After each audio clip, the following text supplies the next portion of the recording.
If you're considering buying an electric vehicle or even a Tesla vehicle, you might have heard from friends or like the online marketing that says like Tesla is going to save you money or an electric vehicle is going to save you money. Well, they're not necessarily wrong, but there's a lot of things you need to consider before buying an electric vehicle on whether you're going to save money or not. And so I'm going to go through like the top 10 things in terms of where you'll actually save money and where you actually might actually spend more money by buying an electric vehicle or notably a Tesla, and maybe some other different areas where you might not realize like there's not necessarily money spent at all, but time, which could equal money for most people, could turn into saving money as well. And so the first one is, of course, gas. And if you're in California, gas has been hovering like $4 a gallon, but electricity has also gone up quite a ton in the past a couple of years. Now at our home it's like 25 cents to 30 cents a kilowatt, but there's places like OC, San Diego, you can get pushing or you can get close to like 70 cents to $1 a kilowatt, which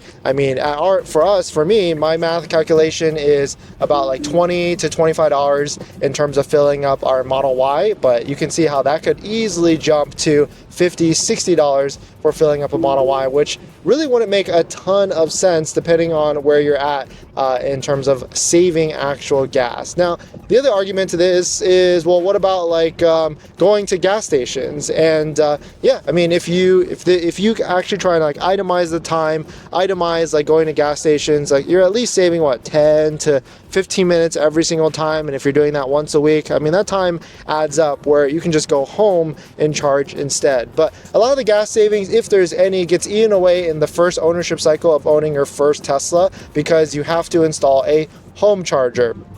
And when you install a home charger, you do have to, pay for that. Like the home charger itself from Tesla, the Tesla wall connector, that's $450 retail. Of course, we actually can get one for a little bit cheaper. So if you're interested, send me a DM on one of my socials or my link tree down below in the description. It's $400 shipped. And getting that installed is also going to cost some labor, which, I mean, easily, that's $500. Now, of course, there's state incentives in most places where they'll kick you back like $500, $1,000, $250 or whichever. So that could help with some of the savings. But in your first ownership cycle of your Tesla, like that 4 years, 5 years, that's pretty much going to negate itself, in my opinion, between the two, unless you of course buy a second, third, or fourth Tesla or fourth electric vehicle, which I feel like that's why a lot of people actually do that, because not because the technology, or because of the technology and the ecosystem, and they kind of realize how nice these vehicles actually are in terms of ownership. Number two is going to be insurance. Insurance is going to be more, like about 20 to 30% more than your normal vehicle. Normal vehicle being like Honda Accord,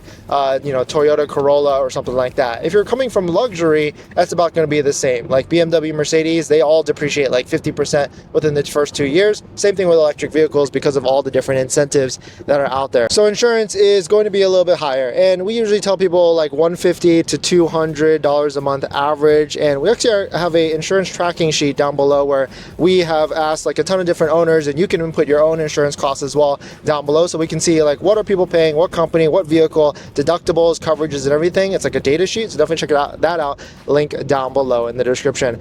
Maintenance is the third one, and yes, maintenance on electric vehicles is way less. There's no more oil changes, brake changes, fluid changes. I mean, you could easily spend like a couple hundred to $1,000, maybe even a couple thousand, depending on how old the vehicle is, on gas cars into maintenance. But electric vehicles, like I've owned like 10 electric vehicles or 10 Teslas specifically, and I think the worst maintenance I had to pay was like tire rotations, which you can get an unlimited plan through America's Tire for like $60, and I'll rotate your tires as much as you want, or like maybe even cabin filters, which is like every 2 years, like $100. So really, and then maybe like wiper changes and fluid changes, that's like going to be your worst in terms of like paying for actual maintenance. But the one big maintenance thing that could actually spike up your costs is tires. Because it's an electric vehicle, because it's a Tesla, the Tesla has faster acceleration than other cars, and so if you get addicted to that acceleration, you could chew through your tires a lot more quicker, which would then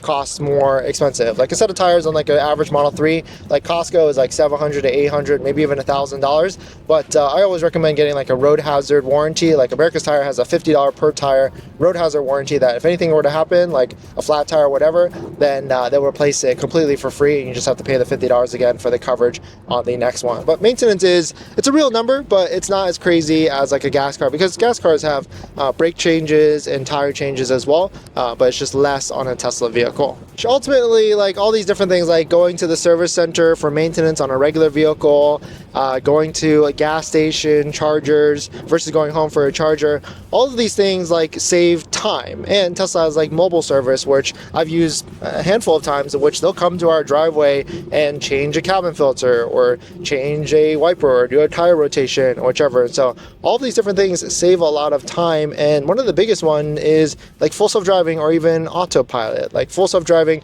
because you're sitting in the vehicle and the vehicle is taking you to your destination, you can completely, like not completely, but you can sit back, relax, and let your vehicle take you from A to B, which can allow you to disconnect, maybe have less anxiety. Like I've definitely had friends that drive Tesla vehicles, and because of full self-driving, they have a lot of anxiousness when driving in cities and things like that. But once you have full self-driving, a lot of it can sit back and relax and enjoy their drive or enjoy their time in a different way, which ultimately gives you more time back, which ultimately allows you to do more things, which could be worth it at the end of the day. So time is a big one, and I feel like electric vehicles / Tesla vehicles, or more importantly Tesla vehicles, do save you a lot of time. Those are some of the costs associated with owning a Tesla and some of the savings at the end of the day. Let us know what your thoughts on it, and if I missed anything, please drop it down below in the comments. And if there's other savings or more expenditures, I mean, like accessories could be another one,